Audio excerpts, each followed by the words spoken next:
Welcome everyone to X Marks the Spot, Mapping Engaging Learning with PBL. My name is Colleen Graham and I am an Educational Technology Specialist with Wayne County Public Schools. Today we are going to delve into the world of project-based learning, also known as PBL. This is a dynamic approach that can really transform how students learn and engage in the classroom. By the end of this session, you'll have a clearer grasp of PBL and how it could benefit both you and your students. I've got the QR code and bit.ly available on the screen, so please help yourself to a copy of the presentation so that you'll be able to access the links and resources that I've made available. The bit.ly is on every slide though, so no worries if you didn't catch it here. So project-based learning provides a framework for educators and leaders to cultivate the ISTE standards. So it fosters student agency, technology integration, and continuous learning for all involved. So it's really great for educators, leaders, and even coaching. And project-based learning inherently promotes the ISTE standards for students as it's encouraging research, collaboration, creativity, and technology integration throughout the entire project lifecycle. So today we are going to do a quick introduction to project-based learning, and then we're going to play with it with the mystery of Blackbeard the pirate. And then at the end, we're going to have a debrief and reflection that you'll get to participate in from home. So let's go ahead and get started. Project-based learning goes beyond traditional stand at the front of the room and give a lecture. Students take an active role. They are investigating, they're solving problems, they're creating solutions. This all fosters a deeper understanding of the subject matter. By engaging in projects, students become hands-on learners, developing critical thinking and collaboration skills as they work toward a tangible outcome. At its core, PBL is about empowering students to actively solve meaningful problems. It's moving away from traditional lecture-based methods and into an immersive learning experience. Students have a say in what they learn and how they learn it, and they're collaborating to find solutions. And then ultimately, they're creating something to share with a wider audience. These are the principles that guide successful PBL experiences. Projects need to resonate with students and their world. Giving students autonomy and ownership motivates them. PBL promotes a cycle of continuous learning. We explore, receive feedback, and then iterate on our ideas. And then finally, a public product gives work purpose and gives our kids that sense of accomplishment.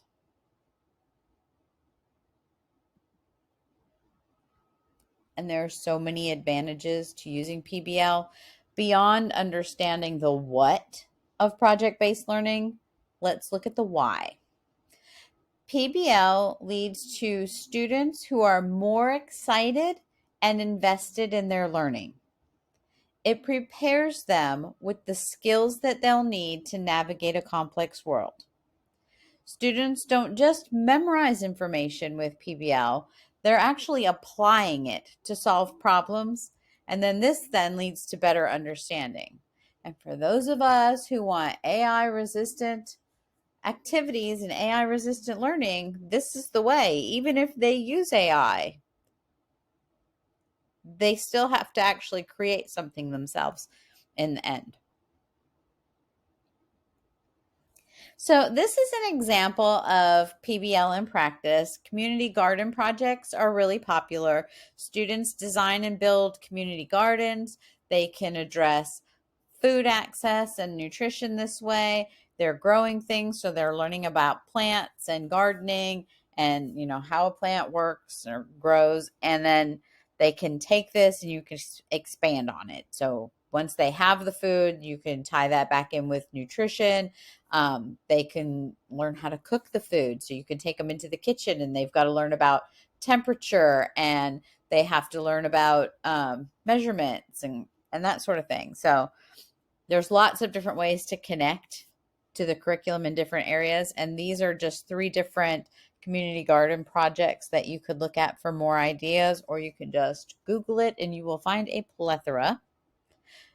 Documentary projects are another way that PBL is very often commonly used. Students could research and then film and edit a documentary on some kind of local social issue, or a historical aspect of your town, something like that. But these are really popular. So again, there's 3 different examples here that you can click on for more ideas, or again, just Google it, and you'll find lots of things. So now for the fun part, we're going to learn about Blackbeard and experience just a little bit of PBL fun. So here comes the game. Greetings, brave adventurers. In the year 1718, the infamous pirate Blackbeard, whose real name was Edward Teach, had been terrorizing ships along the Atlantic coast and in the Caribbean Sea. His flagship, the Queen Anne's Revenge, was a formidable sight with 40 cannons and a crew of over 300 men. In May of that year, Blackbeard's crew ran the Queen Anne's Revenge aground near present-day Beaufort, North Carolina. While attempting to loot the shop and remove valuable cargo, a strange series of events unfolded, leading to the disappearance of several crew members and the loss of a significant portion of Blackbeard's plundered treasure. Today, you will take on the role of historical investigators, tasked with uncovering the truth behind these mysterious events. You will need to sift through various clues, artifacts, and historical documents to piece together what happened during those fateful days when the Queen Anne's Revenge met its demise. By analyzing these clues and resources, you will formulate theories about what truly transpired during those pivotal days and uncovering the secrets that Blackbeard's crew took to their graves. And just as a side note, we are pressed for time more than you would be if you were actually doing something like this with your students. So everything has been simplified and shortened just to give you a little taste of how you can tie together various aspects of the curriculum to make learning fun, meaningful, and engaging for your students. And don't forget to tweet, Twixt, whatever it's called these days. If you, now that it's X, if you click on this Twitter draft, you can post it just as it is, or you can edit it and add it, make it your own. But I would love it if you could tag me in your post.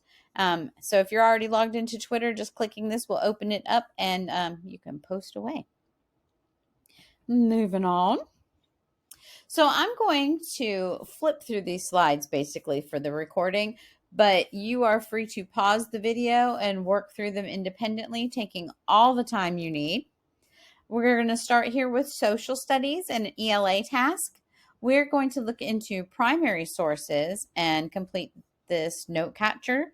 If you click the link, it will give you a forced copy that you can type your notes on.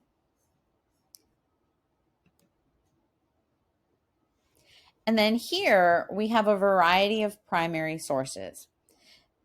These in the tan are all resources that we and our students all have in our NC Ed Cloud accounts. These are the things that used to be in NC Wise Owl. Now they're all housed in NC Ed Cloud. Nice and convenient for us.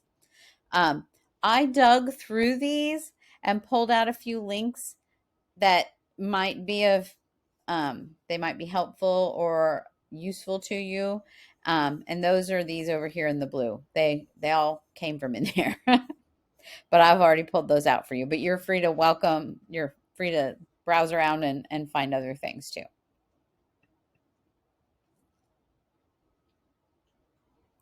And you can't have a private mystery without a secret code to decipher to get those critical thinking skills flowing.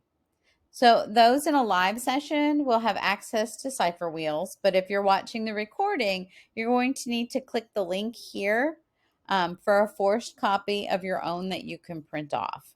But basically, you read the message to figure out the first letter that our code will start on. Well, here's our mysterious clue here. First, we have to solve the riddle and find out the answer to the riddle will tell us the first letter of the alphabet that we're going to start our cipher on. And then we can solve the clue here and see what it spells out. I love adding science into my PBL units. I just feel like it's so often overlooked because it's not tested. But the kids love it. So here it's easy to tie in. We're just making a compass. They can learn about magnets and magnetism as they learn how a compass works. You could also connect like how a telescope works and talk about reflecting and refracting light. You could study the tides and the currents or the moon cycles or connect it to the constellations, whatever is grade appropriate, or even what will just enhance and enrich previous learning.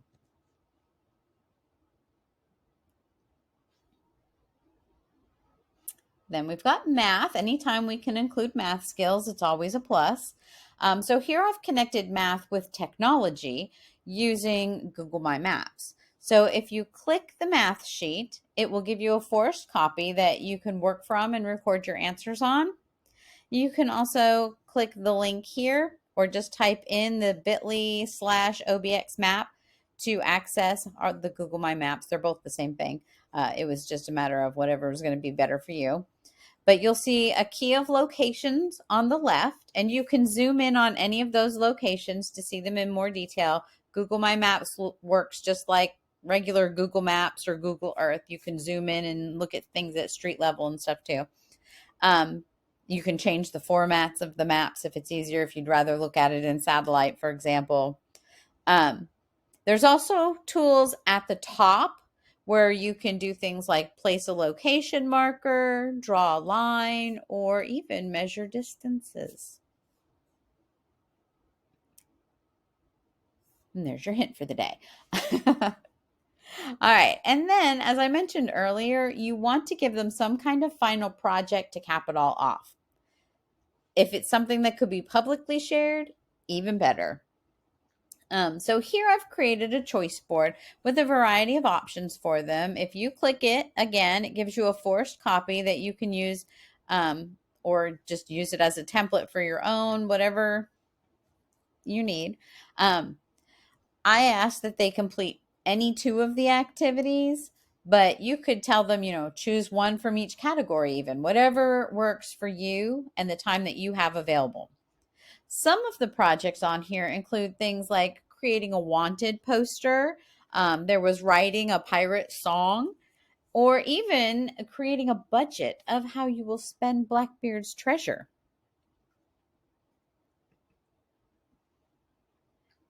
And so now we come to the reflection part. Hopefully you have paused, and if you haven't by now, go ahead. Feel free, pause and go back and work through these and solve it, because that's the fun part of all of this. But this is our debriefing. So we were going to talk about how did working together help you learn about Blackbeard and his legend, which if you're working alone at home is a little bit harder for you to do.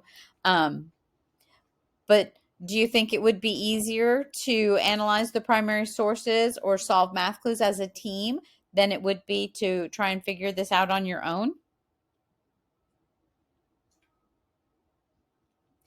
What are some of the challenges of using the primary sources to learn about Blackbeard? How can we ensure that the information we gather from historical documents is reliable? Oh, I have a typo in there.